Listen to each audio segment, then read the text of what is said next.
Hello students, welcome back to my YouTube channel modern chemistry classes. Periodic table का ये तीसरा lecture है और आज बात कर रहे हैं कुछ इंपॉर्टेंट पॉइंट्स के बारे में। क्या है इंपॉर्टेंट पॉइंट? जैसे सेकेंड पीरियड एलिमेंट्स को हम लोग डायगोनल रिलेशनशिप के अंदर रखते हैं। जैसे ये है सेकेंड पीरियड के elements lithium, beryllium, boron, carbon, nitrogen, oxygen, fluorine, neon. और ये है थर्ड पीरियड के एलिमेंट सोडियम, मैग्नीशियम, एल्युमिनियम, इस तरह से। तो डायगोनल रिलेशनशिप का मतलब हुआ कि डायगोनली उसको हम मिलाते हैं। जैसे लिथियम का प्रॉपर्टीज मैग्नीशियम के जैसा दिखता है, बेरिलियम का प्रॉपर्टीज एल्युमिनियम के जैसा दिखता है, बोरोन का सिलिकॉन के जैसा दिखता है, और इस तरह से लास्ट में फ्लोरीन जो है वो आर्गन जैसा बिहेव करने लगता है। मतलब इसका कुछ प्रॉपर्टीज है ऐसा जो इसके जैसा मैच करने लगता है डायगोनली। इसीलिए इसको हम लोग बोलते हैं कि second period element so diagonal relationship with third period elements. उसके बाद थर्ड पीरियड एलिमेंट का एक नाम रखा गया है, इसको टिपिकल एलिमेंट्स के नाम से जानते हैं। Except inert gases are called typical elements. मतलब ये सब लेना है, जो देख रहे हैं यहाँ पर आर्गन को छोड़ करके, यानी आर्गन जो है इनर्ट गैस है, तो इनर्ट गैस को छोड़ देना है। बाकी जितने भी एलिमेंट्स हैं थर्ड पीरियड के, इस सब को हम लोग क्या कहते हैं? टिपिकल एलिमेंट कहते हैं। तो दो बात अभी हमने देखा। पहला कि सेकेंड पीरियड के एलिमेंट एक डायगोनल रिलेशनशिप डेवलप करते हैं थर्ड पीरियड एलिमेंट के साथ। दूसरा देखा कि जो थर्ड पीरियड एलिमेंट है इसे टिपिकल एलिमेंट के नाम से जानते हैं।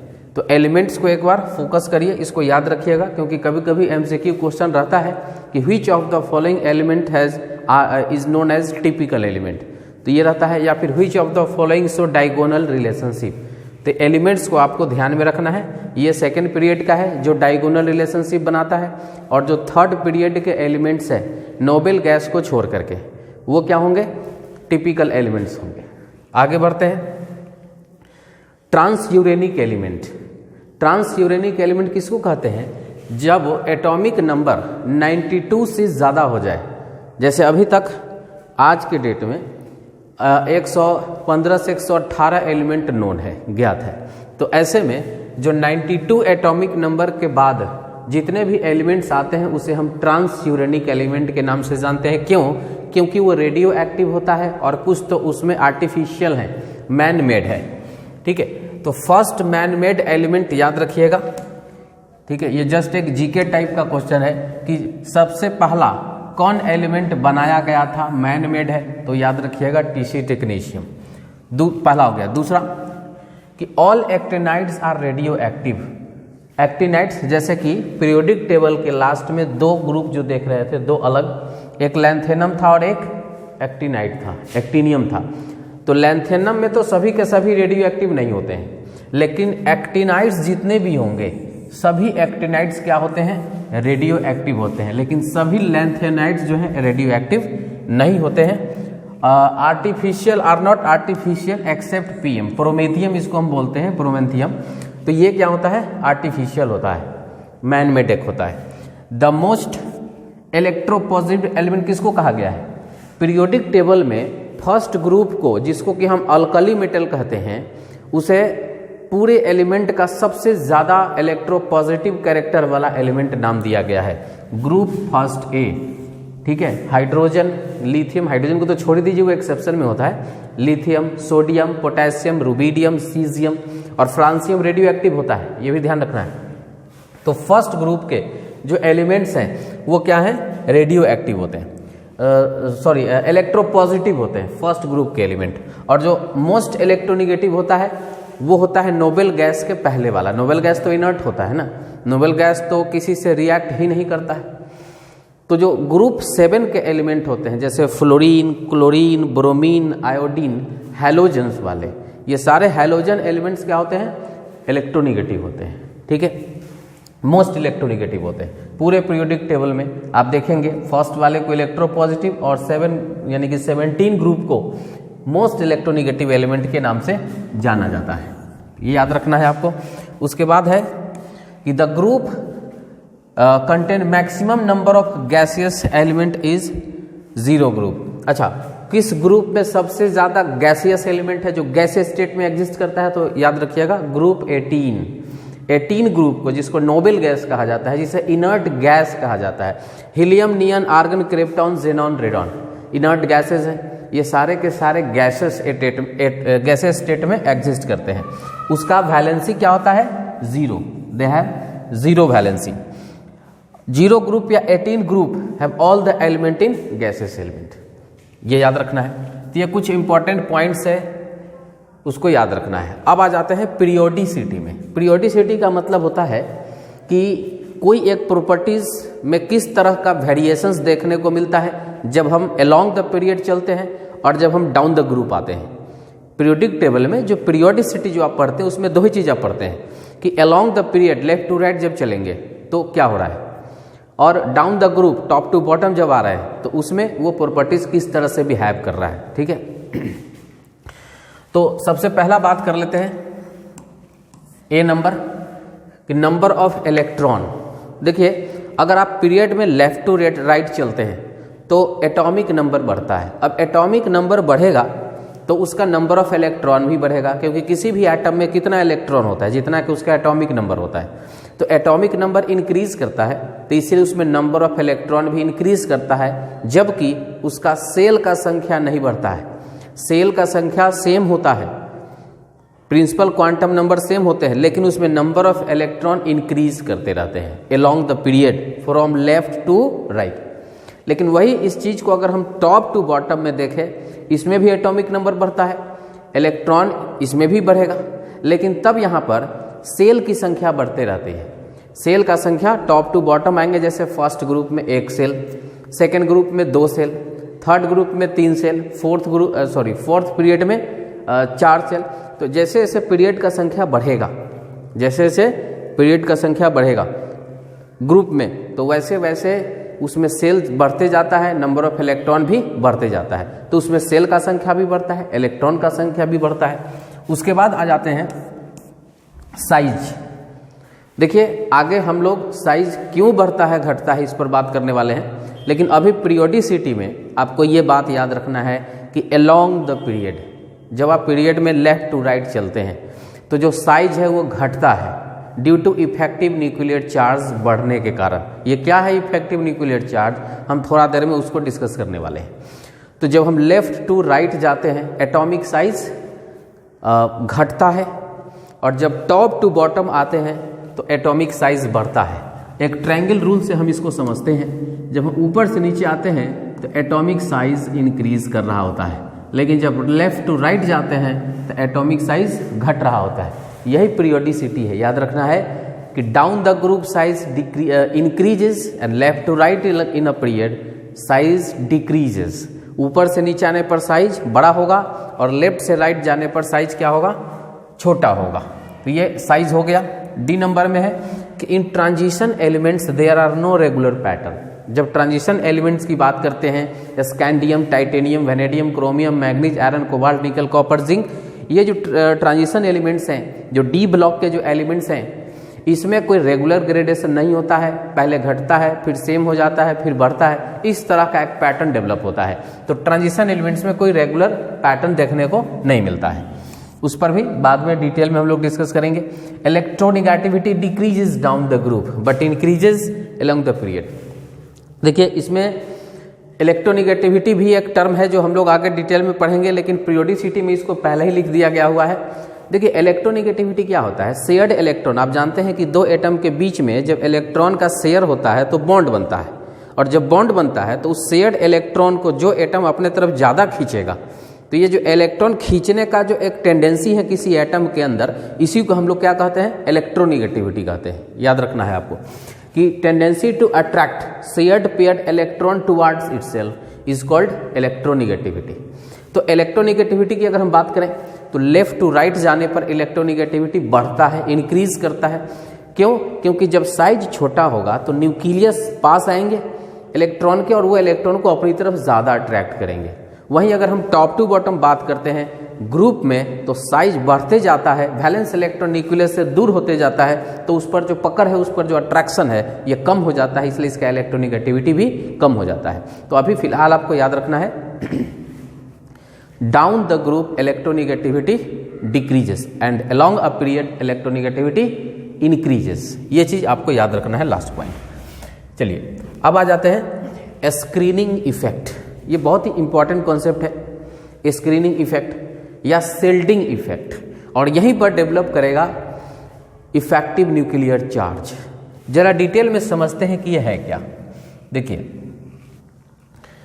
इसमें होता क्या है कि आप जानते होइएगा कि ऑर्बिट होता है, न्यूक्लियस होता है, बाहर वाला इलेक्ट्रॉन के बारे में आपको पता है वैलेंस शेल इलेक्ट्रॉन बोला जाता है।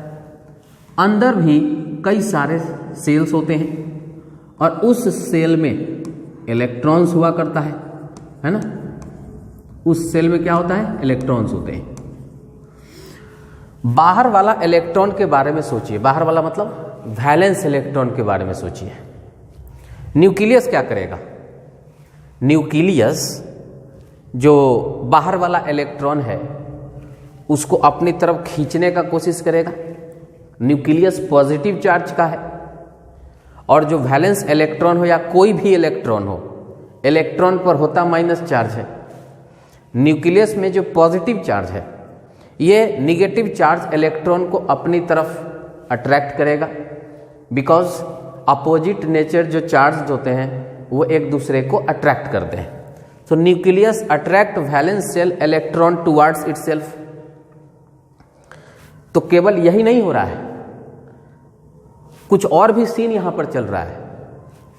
न्यूक्लियस तो उसको खींच रहा है, लेकिन अंदर में जो इलेक्ट्रॉन्स हैं, ये इलेक्ट्रॉन्स जो हैं अंदर में, ये वाला इलेक्ट्रॉन्स, वो क्या कर रहे हैं, वो तो वैलेंस शेल इलेक्ट्रॉन को रिपेल कर रहे होंगे।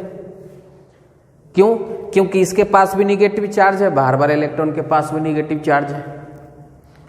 अब दोनों निगेटिव चार्ज है, तो एक निगेटिव चार्ज दूसरे निगेटिव चार्ज को क्या करेगा, रिपेल करेगा।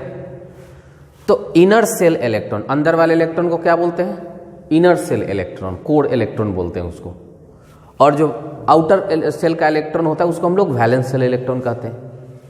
अंदर वाले सेल का इलेक्ट्रॉन बाहर वाले सेल के इलेक्ट्रॉन को बाहर की तरफ धक्का देगा। अब देखिए बाहर वाले इलेक्ट्रॉन पर दो फोर्स ऑपरेट हो रहा है।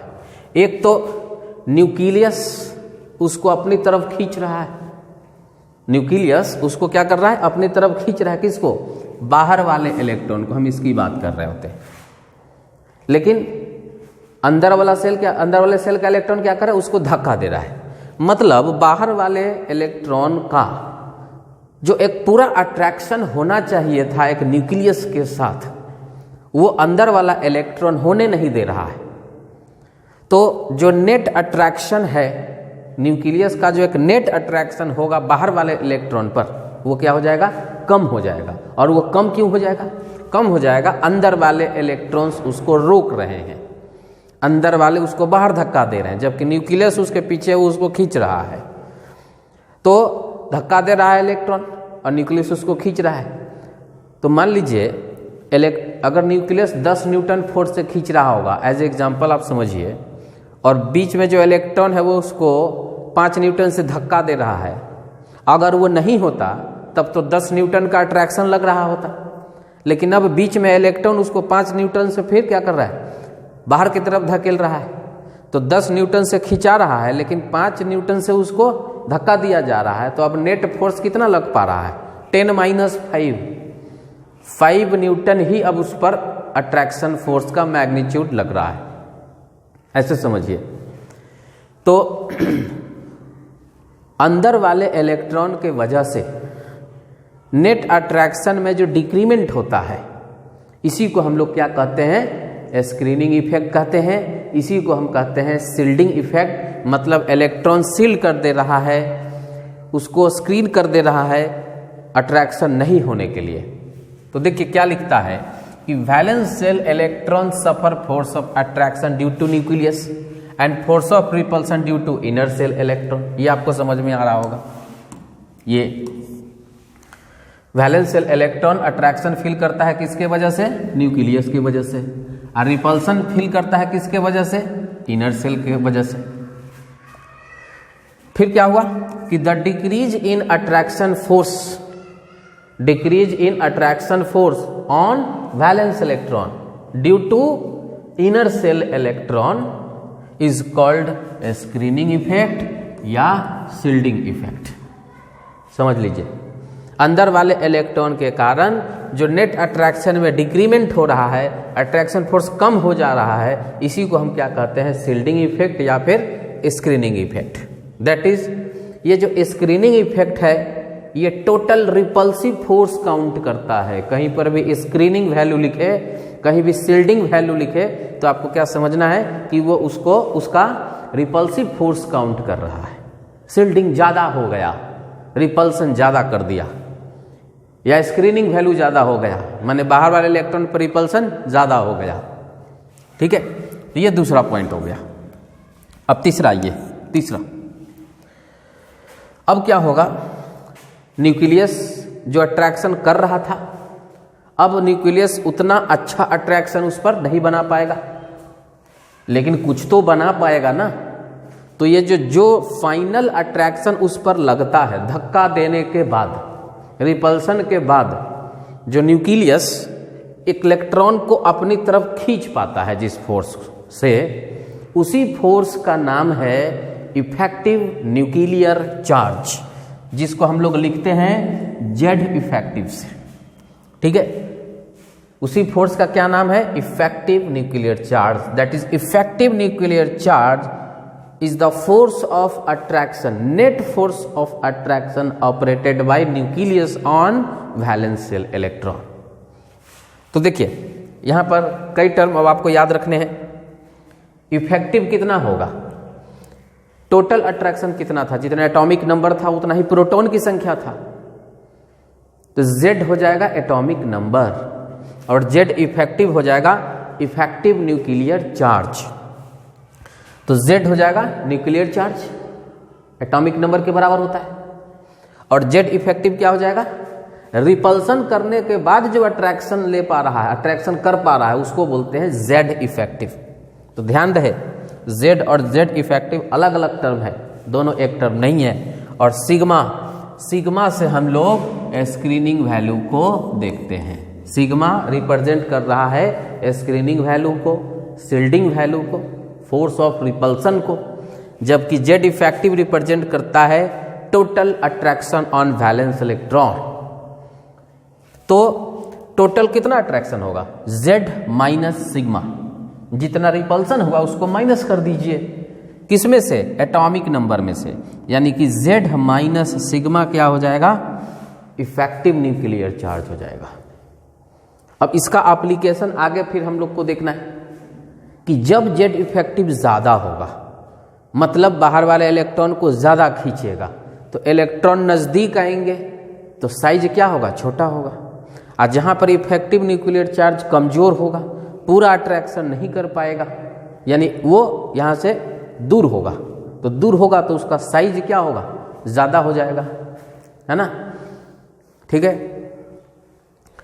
हाँ, तो Z इफेक्टिव बढ़ने से साइज क्या होता है, साइज होता है छोटा, क्योंकि अट्रैक्ट करके इलेक्ट्रॉन को नजदीक लाता है। और Z इफेक्टिव अगर होता है कम, यानी कम अट्रैक्शन हो रहा है, मिनिमम अगर Z इफेक्टिव है, तो इलेक्ट्रॉन दूर जा रहे होते हैं, और जब इलेक्ट्रॉन दूर जा रहे होते हैं तो एटम का साइज बढ़ रहा होता है। ठीक है, तो ये था कॉन्सेप्ट ऑफ स्क्रीनिंग और शील्डिंग इफेक्ट।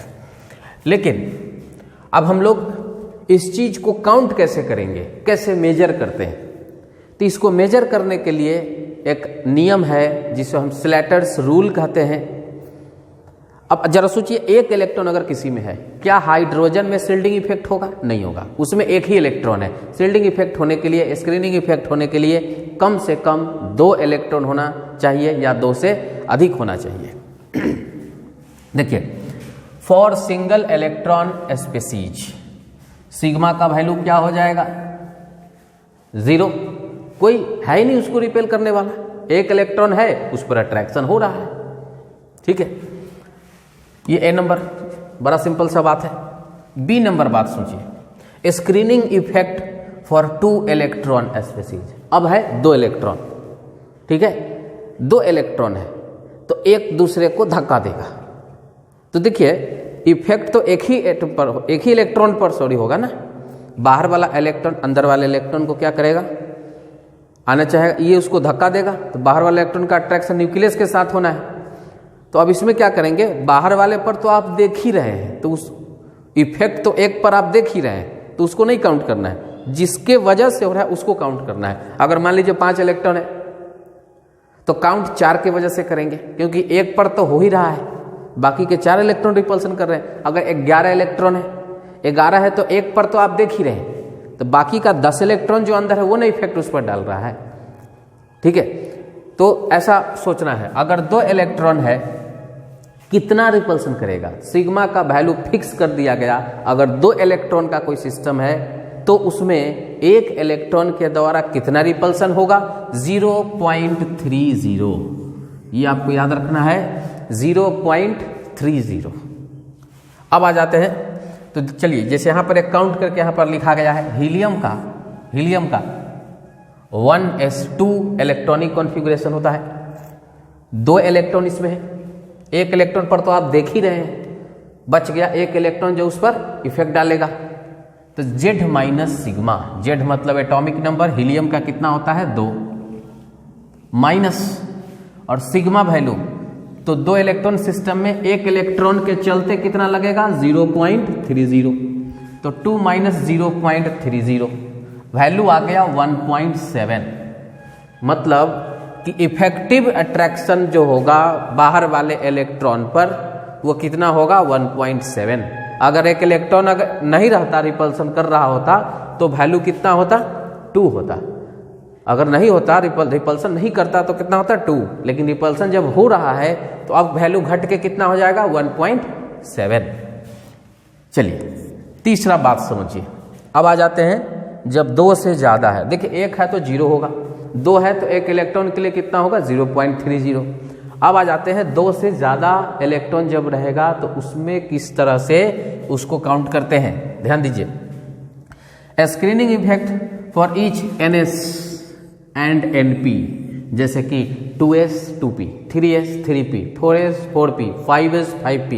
तो यहां पर एक जनरलाइज टर्म लिखा गया NS NP, ये होगा आउटर मोस्ट ऑर्बिट, ठीक है। इलेक्ट्रॉन इज 0.35, बाहर वाला इलेक्ट्रॉन NS NP में, मान लीजिए NS NP में मिला करके और टोटल अगर 4 इलेक्ट्रॉन हो पा रहे हैं, ठीक है, तो एक इलेक्ट्रॉन पर तो आप देखिए कीजिएगा, तो बच गया 3 इलेक्ट्रॉन, तो प्रत्येक एक इलेक्ट्रॉन के लिए कितना मैग्नीट्यूड होगा 0.35, यानी आपके पास 3 इलेक्ट्रॉन बचा, तो 3 × 0.35 रिपल्सन हो रहा है बाहर वाले इलेक्ट्रॉन पर। यह वैल्यू एकदम फिक्स है, इसको एकदम याद रख लेना है। सिंगल इलेक्ट्रॉन के लिए 0, 2 इलेक्ट्रॉन वाले के लिए, एक इलेक्ट्रॉन के लिए वैल्यू 0.30, और 2 से ज्यादा के लिए, यानी कि अगर NS NP में कुछ भी इलेक्ट्रॉन है तो उसके लिए 0.35। अब आइए उसके अंदर वाला सेल के लिए, पेनल्टीमेट सेल। देखिए यहां पर पेनल्टीमेट मतलब कि अंदर वाला, जैसे N हो गया अल्टीमेट वैलेंस और N-1 हो जाएगा पेनल्टीमेट, अंदर वाला इलेक्ट्रॉन। तो N-1 S हो चाहे P हो चाहे D हो, इसके लिए जो वैल्यू होगा प्रत्येक इलेक्ट्रॉन के लिए वो कितना होगा 0.85। स्लैटर ने ये बताया, स्लैटर रूल है। फिर से देखिए, सिंगल इलेक्ट्रॉन के लिए 0, 2 इलेक्ट्रॉन के लिए एक इलेक्ट्रॉन का मैग्नीट्यूड 0.30, NS NP के लिए 0.35 बाहर के लिए, और N-1 S हो P हो D हो उसके लिए 0.85। और अगर उसके अंदर भी और सब सेल है, मान लीजिए N-2 में कुछ आ रहा है, तो उसके लिए वैल्यू 1 हो जाता है, यहां पर 1.0। किसी कोई भी हो, S हो P हो D हो F हो, अगर वो N-2 सिस्टम में चला गया तो सब प्रत्येक एक इलेक्ट्रॉन के लिए मैग्नीट्यूड कितना डालना है 1। तो आपको याद रखना है 0, 0.30, 0.35, 0.85 एंड 1.0। 0 कब होगा? Single electron system, hydrogen like species. 0.30 कब लेंगे? हीलियम जैसा एलिमेंट के लिए। 0.35 कब लेंगे? जब आउटर सेल हो NSNP के लिए। 0.85 कब लेंगे? N-1 SPD कोई भी हो उसके लिए। 1 कब होगा? जब N-2 हो SPDF किसी के लिए। तो ये एक थ्योरी टाइप का है, इसको आपको अच्छे से ध्यान में रखना है। अब हम आते हैं इसको कैलकुलेट कैसे करते हैं। देखिए यहां पर आपको हम कैलकुलेट करके दिखाते हैं जेड इफेक्टिव कैसे निकलेगा। देखिए लिथियम है, लिथियम का एटॉमिक नंबर 3, लिथियम का एटॉमिक नंबर 3। आपको इलेक्ट्रॉनिक कॉन्फ़िगरेशन लिखना चाहिए 1s2 2s2 सॉरी 3 है ना, 2s1 तक ही रहेगा 2s1। अब देखिए ये हो गया ns, ये क्या हो गया n-1s। ये 2 है और ये 1 है, बाहर वाले को n लेंगे और अंदर वाले को n-1 लेंगे। तो ऐसा है कि ns में एक ही इलेक्ट्रॉन है जिस पर हम देखेंगे, अब तो कोई दूसरा वहां पर है नहीं। तो जो भी बचा n-1 बचा, n-1 के लिए कितना होता है 0.85। NSNP के लिए 0.35 होता है, लेकिन n-1 के लिए 0.85 होता है। चलिए अब Z इफेक्टिव कैसे निकलेगा? तो Z माइनस सिग्मा, Z है एटॉमिक नंबर कितना है 3, माइनस सिग्मा देखिए कैसे कैलकुलेट होगा। टोटल 3 इलेक्ट्रॉन है, इस पर तो आप देख ही रहे हैं रिपल्सन कितना होगा, तो इसको तो काउंट करेंगे नहीं, तो अंदर वाले इलेक्ट्रॉन के लिए काउंट होगा। तो अंदर 2 इलेक्ट्रॉन है और प्रत्येक एक इलेक्ट्रॉन के लिए 0.85 वैल्यू है, प्रत्येक एक इलेक्ट्रॉन के लिए 0.85। तो 2 इलेक्ट्रॉन के लिए कितना हो जाएगा 2 × 0.85। अब हम लोग इसको सॉल्व करेंगे 3 - 1.70, ठीक है। अब इसमें से इसको घटा देते हैं तो ये कितना हो जाएगा 1.30। तो जेड इफेक्टिव हो गया। फिर से समझिए लिथियम का 3 है, 1s2 2s1, बाहर वाला इलेक्ट्रॉन पर तो हमको देखना ही है। पहले क्या कीजिएगा आप ये जस्टिफाई कर लीजिए n कौन है, ns-1 कौन है, n-2 कौन है। तो 2s हो जाएगा ns, 1s हो जाएगा n-1s। तो NSNP के लिए 0.35 होता है, लेकिन यहाँ तो ns में एक ही इलेक्ट्रॉन है जिस पर रिपल्सन हो रहा है। अगर 2 होता, मान लीजिए 2s2 अगर हम लिखे होते तो एक इलेक्ट्रॉन को छाड़ देते क्योंकि उस पर रिपल्सन देखते, अंदर बच जाता है एक इलेक्ट्रॉन, तो उसका फिर काउंट करते 0.35। और n-1 वाला सबसेल जो होगा उसके लिए क्या रखना है, प्रत्येक एक इलेक्ट्रॉन के लिए 0.85। अच्छा चलिए बेरिलियम के लिए यहां पर आते हैं। एटॉमिक नंबर 4 है, क्या होगा 1s2 2s2, 2s क्या हुआ ns, 1s क्या हुआ n-1s, ठीक है। अब देखिए 2s में तो 2 इलेक्ट्रॉन है ना, तो एक इलेक्ट्रॉन को आप बाहर कर दीजिए, एक इलेक्ट्रॉन को छांट दीजिए, क्यों? क्योंकि उस पर तो हमको रिपल्सन देखना है। तो बच गया एक इलेक्ट्रॉन। तो ns के लिए, n के लिए क्या वैल्यू होता है 0.35, n-1 सिस्टम के लिए होता है 0.85। अब इसको कैलकुलेट कीजिए, Z effective equal to Z minus sigma. Z कितना है बेरिलियम का 4 माइनस सिग्मा कितना है, बाहर वाला इलेक्ट्रॉन 1 बच रहा है तो 0.35, 0.35 फिर माइनस और 0.85 × 2 × 0.85, बाहर वाले के लिए 0.35 उसके अंदर वाले के लिए 0.85 और टोटल नंबर ऑफ इलेक्ट्रॉन से मल्टीप्लाई कर देना है। तो ये क्या हो जाएगा 4 माइनस 0.35 माइनस 1.70, ये हो जाएगा 4 माइनस 0.35, तो ये हो जाएगा और 2.05 ऐसा आएगा। आगे देख लीजिएगा 1.99 अप्रॉक्स शायद कुछ होगा उसका, आप देख लें। अच्छा, सोडियम का देखिए, सोडियम का क्या होगा 11, इसका क्या होगा 1s2 2s2 2p6 3s1। देखिए ये हो गया n, 2s 2p हो गया n-1 और 1s हो गया n-2। ठीक है, विजिबल है। चलिए, तो इस पर तो आपको देखना ही है क्योंकि बाहर एक ही इलेक्ट्रॉन है यहाँ पर जिस पर हम लोग देखेंगे, तो इसका काम हो गया खत्म। अब बचेगा n-1 वाले के लिए और n-2 सिस्टम के लिए।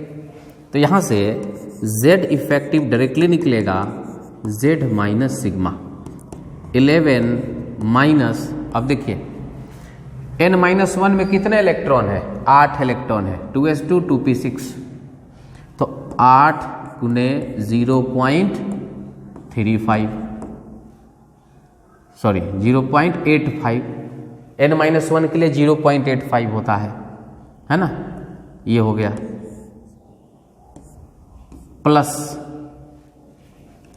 और n-2 में कितना इलेक्ट्रॉन है 2 इलेक्ट्रॉन है, तो प्रत्येक इलेक्ट्रॉन के लिए 2 यूनिट, 1 यूनिट, तो 2 × 1।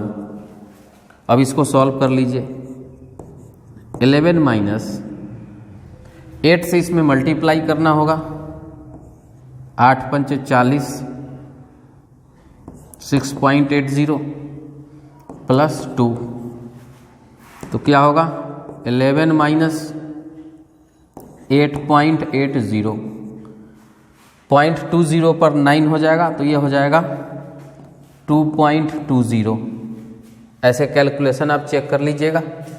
बोरोन का कितना होता है 5, तो ये हो जाएगा 1s2 2s2 2p1। अब यहाँ ऐसा है कि ये है n और ये है n-1। कैसे? क्योंकि सबसे बाहर सबसे हाईएस्ट वैल्यू 2 है तो वो n हो जाएगा और 1 उसके एक पहले वाला है n-1 हो जाएगा।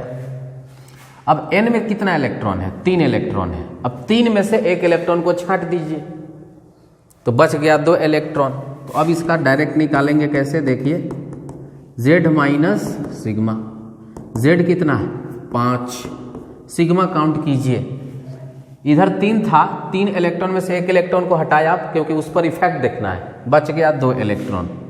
तो n के लिए कितना रखते हैं 2 × 0.35, ये वैल्यू याद रखना होगा आपको, प्लस अब इधर n-1 में 2 इलेक्ट्रॉन है तो n-1 के लिए कितना डालते हैं 0.85, तो 2 इलेक्ट्रॉन है तो 2 × 0.85। अब इसको कैलकुलेट कर लेंगे, 5 माइनस ये हो जाएगा 0.70 प्लस 1.70, तो ओवरऑल 5 माइनस कितना होगा,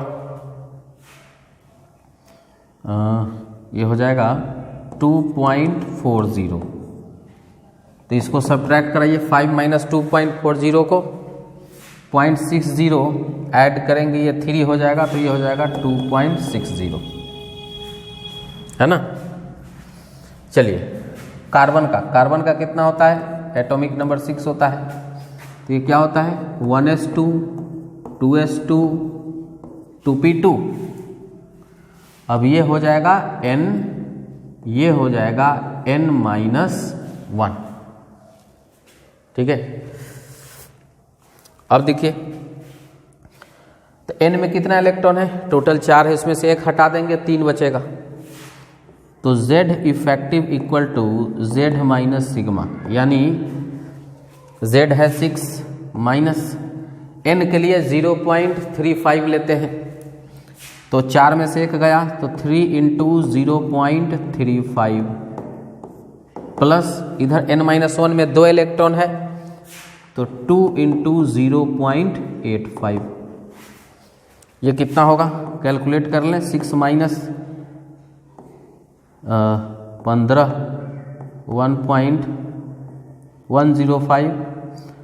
1.05 प्लस 1.70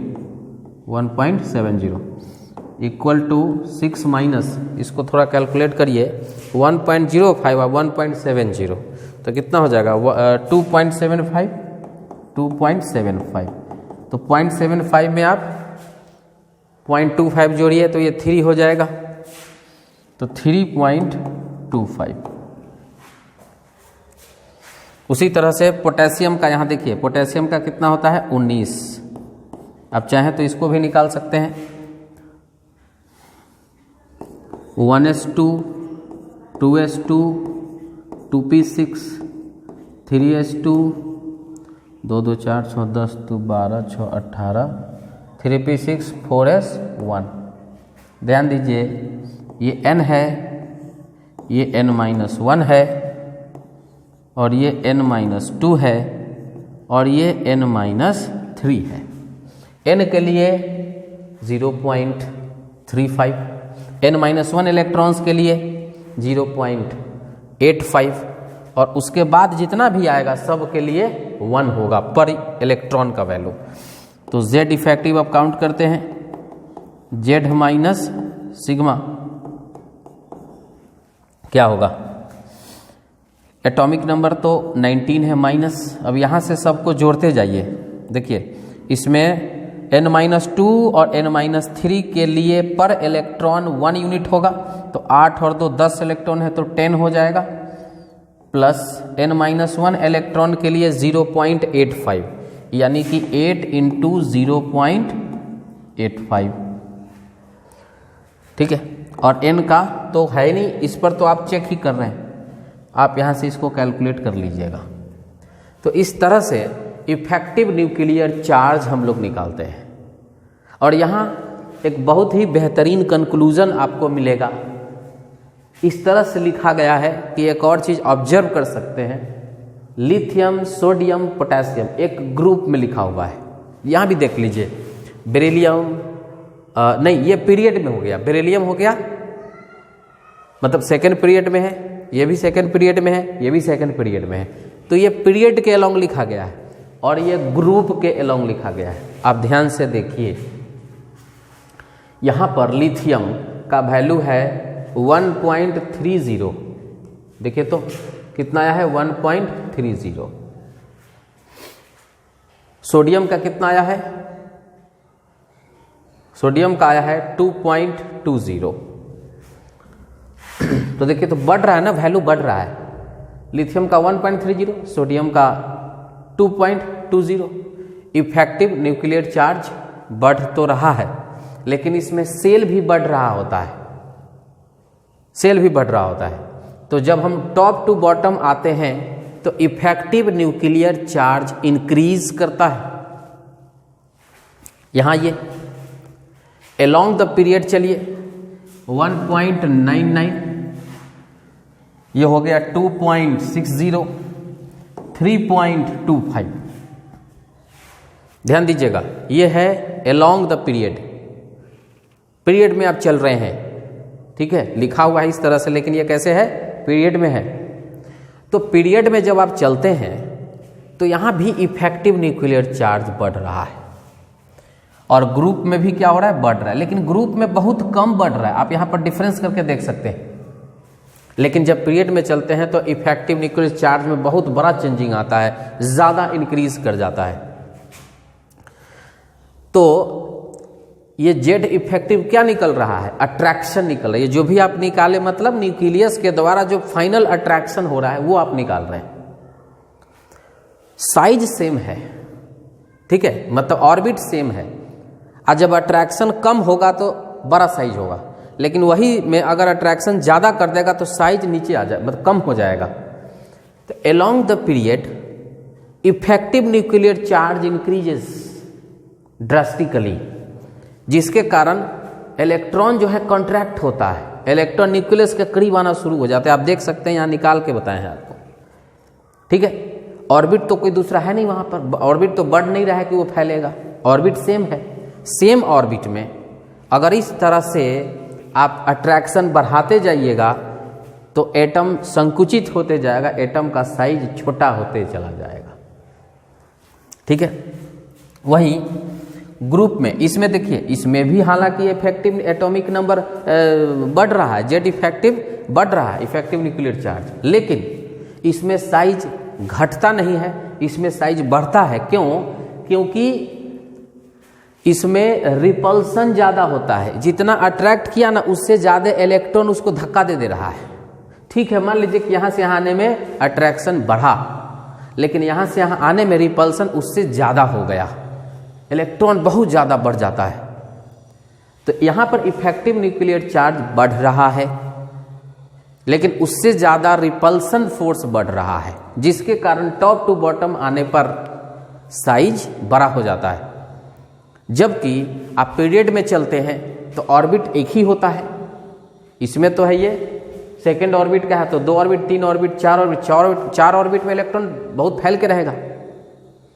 जबकि यहाँ पर क्या है, ये तो सेकेंड पीरियड का सभी है, तो बस 2 ही ऑर्बिट है इसके पास, और उसमें आप अट्रैक्शन बढ़ा दिए, अट्रैक्शन बढ़ा, बस साइज क्या हो जाएगा, छोटा हो जाएगा। तो यहाँ भी रिपल्सन होता है, लेकिन इन द पीरियड, अब हम इसको क्या फाइनल कंक्लूजन क्या बोलने वाले हैं कि जब आप पीरियड में चलते हैं तो effective nuclear charge dominate on repulsion force या स्क्रीनिंग वैल्यू। जबकि आप जब ग्रुप में चलते हैं तो यहाँ स्क्रीनिंग वैल्यू डोमिनेट हो जाता है, किस पर, इफेक्टिव न्यूक्लियर चार्ज पर। कहने का मतलब हुआ कि जब आप ग्रुप में आते हैं, ऊपर से नीचे आते हैं, तो इफेक्टिव अट्रैक्शन उतना नहीं होता, उससे ज़्यादा रिपल्सन हो जाता है, जिससे इलेक्ट्रॉन फैल जाते हैं, साइज बड़ा हो जाता है। जबकि आप जब अलोंग द पीरियड चलते हैं लेफ्ट टू राइट, तो जो उसका अट्रैक्शन फोर्स है वो रिपल्सन से ज़्यादा हेवी होता है, वो उस पर हावी हो जाता है। रिपल्सन कम होता है, अट्रैक्शन ज़्यादा हो जाता है, इस कारण एटम का साइज छोटा होने लगता है। और इसी से एक्सप्लेन होता है कि क्यों पीरियड में जाने पर साइज छोटा होता है, टॉप टू बॉटम आने पर साइज बड़ा होता है। 2 कॉन्सेप्ट है इसमें, एक है screening value, shielding constant, shielding value, और एक है इफेक्टिव न्यूक्लियर चार्ज। इसी 2 कॉन्सेप्ट से हम लोग साइज को डिस्कस करते हैं कि why atomic size increases down the group and why atomic size decreases along a period from left to right. चलिए अब हम यहाँ पर कुछ और चीज डिस्कस कर लेते हैं। कौन कौन सा फैक्टर है जो इफेक्टिव न्यूक्लियर चार्ज को प्रभावित कर सकता है, factors affecting effective nuclear charge. अगर हम बात करें for same shell shielding effect has order, अगर हम सब सेल की बात करते हैं, SPDF, एटॉमिक स्ट्रक्चर में आपको बताया गया था, S जो होता है न्यूक्लियस के करीब होता है, P जो होता है उससे थोड़ा दूर होता है, और D उससे भी दूर होता है, और F उससे भी दूर होता है। S is very closer to nucleus as compared to P, and P is closer as compared to D.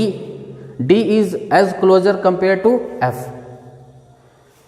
Then जो उसका जो एक पेनिट्रेशन पावर कहा जाता है कि S का पेनिट्रेशन पावर बहुत ज्यादा है, मतलब S पर न्यूक्लियस काफी ज्यादा अट्रैक्शन कर रहा है P के तुलना में, फिर D के तुलना में P पर ज्यादा अट्रैक्शन है। ये जो अट्रैक्शन का जो फोर्स लग रहा होता है ना उस पर, उसी को पेनिट्रेशन बोला गया है, याद रखिएगा। अब ये जो जेड इफेक्टिव है ये पॉजिटिव और नेगेटिव चार्ज पर डिपेंड करता है। अगर पॉजिटिव चार्ज है, पॉजिटिव चार्ज है, जरा सोचिए पॉजिटिव चार्ज किसी एटम पर कब होता है, जब इलेक्ट्रॉन उसमें से बाहर चले जाते हैं। और आप सुने भी होंगे इलेक्ट्रॉन ही आते हैं और जाते हैं, प्रोटॉन का संख्या हमेशा सेम होता है किसी भी एटम में। तो पॉजिटिव चार्ज का मतलब हो गया कि इलेक्ट्रॉन चला गया, एटम से निकल गया, तभी उस पर प्लस चार्ज आता है। लेकिन प्रोटॉन तो उतना ही है, तो जैसी इलेक्ट्रॉन कमेगा तो प्रोटॉन का जो खींचने का क्षमता है वो बढ़ जाएगा, मैग्नीट्यूड बढ़ जाएगा। फिर इसका उल्टा बात करें, अगर इलेक्ट्रॉन ज़्यादा आ गया तो न्यूक्लियस का खींचने का क्षमता कम हो जाता है, क्योंकि इसमें शिल्डिंग बढ़ जाएगा। तो अगर पॉजिटिव चार्ज है यानी इलेक्ट्रॉन क्लोज आ रहा है, यानी कि इफेक्टिव न्यूक्लियर चार्ज ज़्यादा है, प्रोटॉन का संख्या ज़्यादा है, इसलिए वो उसको कस के पकड़ेगा, क्योंकि इलेक्ट्रॉन कम हो गया इलेक्ट्रॉन बाहर निकलने से। लेकिन जो निगेटिव चार्ज है, निगेटिव कैसे हुआ है? जरूरत से ज़्यादा इलेक्ट्रॉन आ गया है, काफ़ी सारे इलेक्ट्रॉन से, बाहर वाले को ज़्यादा रिपल्सन करेगा, तो न्यूक्लियस उसको पूरा अट्रैक्शन नहीं कर पाएगा, तो घट गया। तो निगेटिव चार्ज होने से इफेक्टिव न्यूक्लियर चार्ज घटता है। माइनस चार्ज अगर बढ़ेगा तो जेड इफेक्टिव घटेगा, और अगर प्लस चार्ज बढ़ेगा तो जेड इफेक्टिव बढ़ेगा। याद रखिएगा, प्लस बढ़ा जेड इफेक्टिव बढ़ा, और अगर माइनस बढ़ा तो जेड इफेक्टिव घट जाएगा। इसी चीज को मैथमेटिकली यहां पर लिखा गया हुआ है, यानी पॉजिटिव चार्ज का जेड इफेक्टिव वैल्यू ज्यादा, निगेटिव चार्ज का वैल्यू कम। तो n प्लस n माइनस, तो प्लस वाले का ज्यादा, माइनस वाले का कम, और ये तो न्यूट्रल है तो दोनों के बीच में होगा। Z effective for isoelectric species, मतलब आइसोइलेक्ट्रॉनिक होना चाहिए। आइसोइलेक्ट्रॉनिक मतलब कि नंबर ऑफ इलेक्ट्रॉन जिसमें सेम होता है, इसमें भी 2 है, इसमें 2 है, 2 है, 2 है, तो जिसमें सब जगह सेम कॉन्सेप्ट अप्लाई करना है आपको। जहां माइनस है उसका कम, और जहां प्लस है उसका ज्यादा। जहां ज्यादा प्लस है वहां जेड इफेक्टिव और ज्यादा हो जाएगा। ये कॉन्सेप्ट आप जरूर याद रखिएगा। ये है फैक्टर्स अफेक्टिंग। तो फैक्टर किस पर डिपेंड किया? पॉजिटिव और नेगेटिव चार्ज पर। यह भी हमने आपको सिखाया था जेड इफेक्टिव कैलकुलेट कैसे करते हैं अकॉर्डिंग टू स्लैटर्स रूल। तो आज हम effective nuclear charge, screening value, periodicity और इस तरह की बात की है। हम इसके आगे जो टॉपिक है एटॉमिक रेडियस, इसको हम अगले लेक्चर में कवर अप करेंगे। आज के लिए इतना ही। Thank you.